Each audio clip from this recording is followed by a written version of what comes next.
and Moses reported the words of the people to the Lord.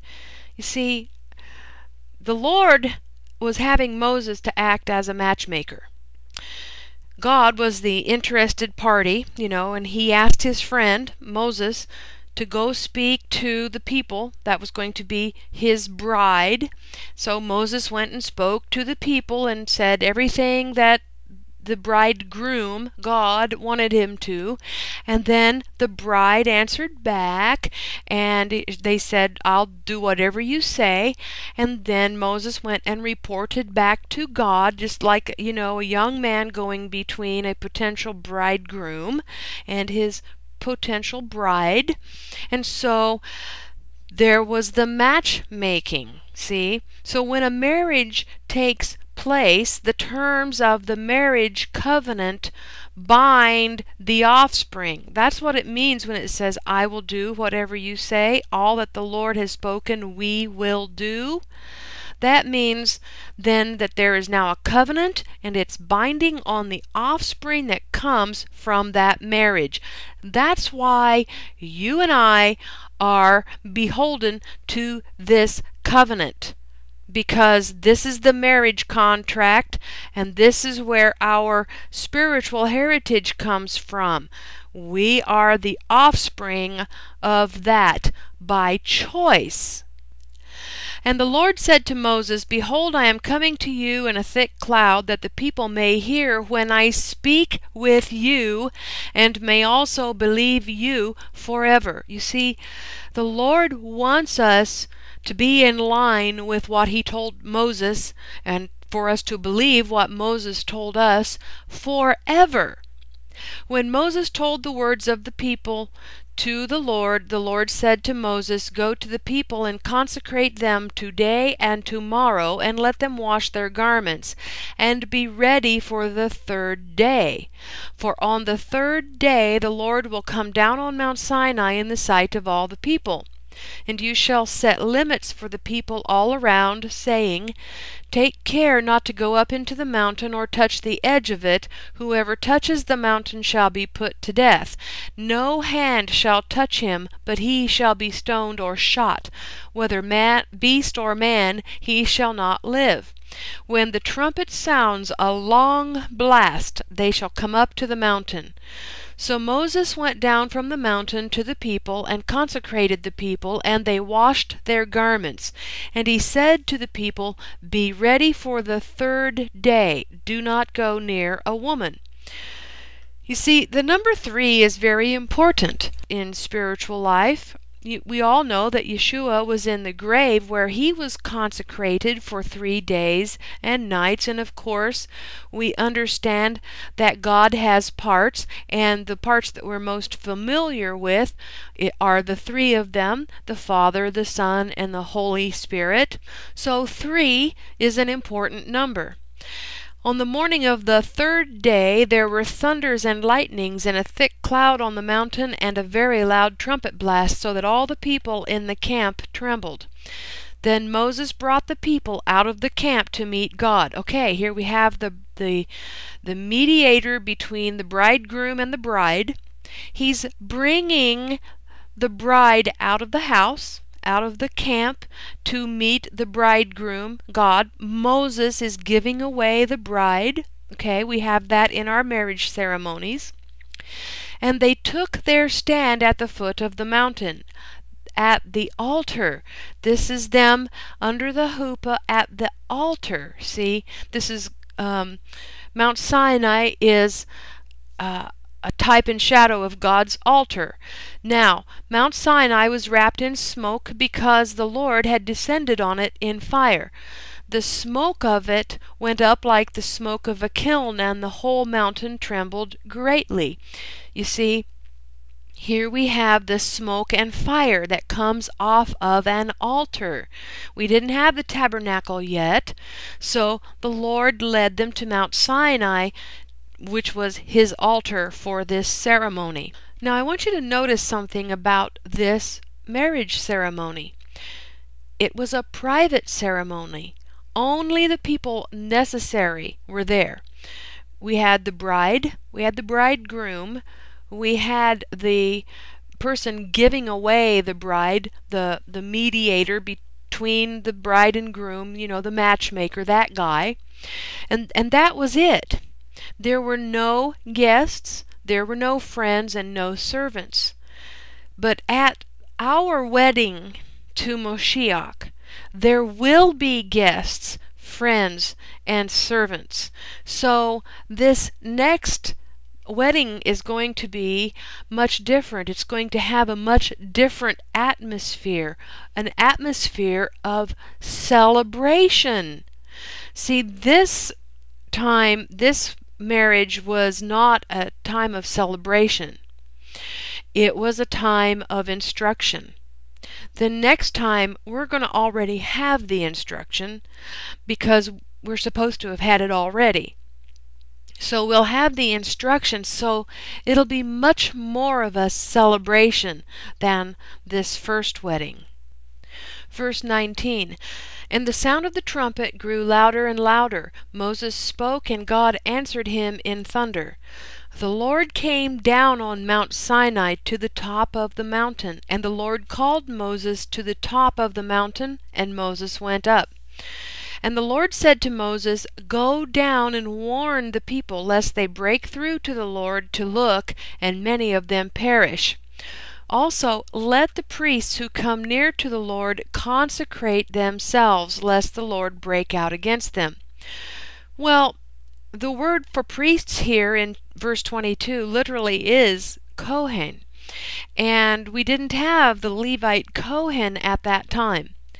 So, what does Kohen mean? Well, literally it means one officiating. So, who is officiating? Which group is officiating? Well, you'll recall that we've already heard about the elders that have come out of Egypt with Moses, and we've heard about another group of people, the ones that Yitro told Moses to assign tens, fifties, hundreds, and thousands. Remember that? So all of these people that were set over the rest of the children of Israel to officiate as judge or as elders or in whatever capacity, that's who these priests were. They are actually literally the elders, or those that were set over in judgment. Verse 23, and Moses said to the Lord, The people cannot come up to Mount Sinai, for you yourself warned us, saying, Set limits around the mountain and consecrate it. And the Lord said to him, Go down and come up, bringing Aaron with you. But do not let the priests and the people break through to come up to the Lord, lest he break out against them. So Moses went down to the people and told them. Now, this is the last verse, verse 25 of chapter 19, where we see Moses has come back down to the base of the mountain to be with the people again. So when the Torah was given, Moses was with the people. He was not at the summit of the mountain. Moses was down there receiving instruction along with the people. Here at Mount Sinai is the very first time in history that a mass of people heard God's voice simultaneously. This had never happened before. It will happen again at the end. And God spoke all these words, saying, I am the Lord your God, who brought you out of the land of Egypt, out of the house of slavery. You shall have no other gods before me. You shall not make for yourself a carved image, or any likeness of anything that is in heaven above, or that is in the earth beneath, or that is in the water underneath the earth. You shall not bow down to them or serve them, for I, the Lord your God, am a jealous God, visiting the iniquity of the fathers on the children, to the third and the fourth generation of those who hate me, but showing steadfast love to thousands of those who love me and keep my commandments. You shall not take the name of the Lord your God in vain, for the Lord will not hold him guiltless who takes his name in vain. Remember the Sabbath day to keep it holy. 6 days you shall labor and do all your work, but the seventh day is a Sabbath to the Lord your God. On it you shall do no work, you, your son, your daughter, your male servant, or your female servant, or your livestock, or the sojourner who is within your gates. For in 6 days the Lord made heaven and earth, the sea, and all that is in them, and rested on the seventh day. Therefore the Lord blessed the Sabbath day and made it holy. Honor your father and your mother, that your days may be long in the land that the Lord your God is giving you.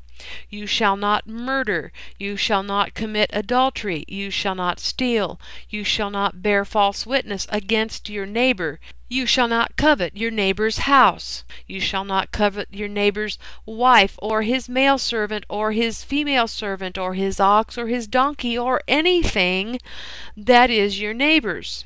Now, when we reach the end of the first 10 commandments, the one about not coveting, there's a break, and it's not clear whether God intended to continue with the entire Torah right then, or if these 10 are really Torah subheadings. Now, why do I say that? Well, because from verse 17, which was a commandment, to verse 18, all of a sudden the people started to back up. And here's what it says. Now, when all the people saw the thunder and the flashes of lightning and the sound of the trumpet and the mountain smoking, the people were afraid and trembled, and they stood afar off, and said to Moses, You speak to us, and we will listen. But do not let God speak to us, lest we die.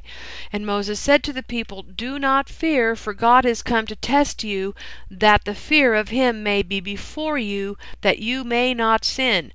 In Deuteronomy 5:28 it says, And the Lord heard your words when you spoke to me.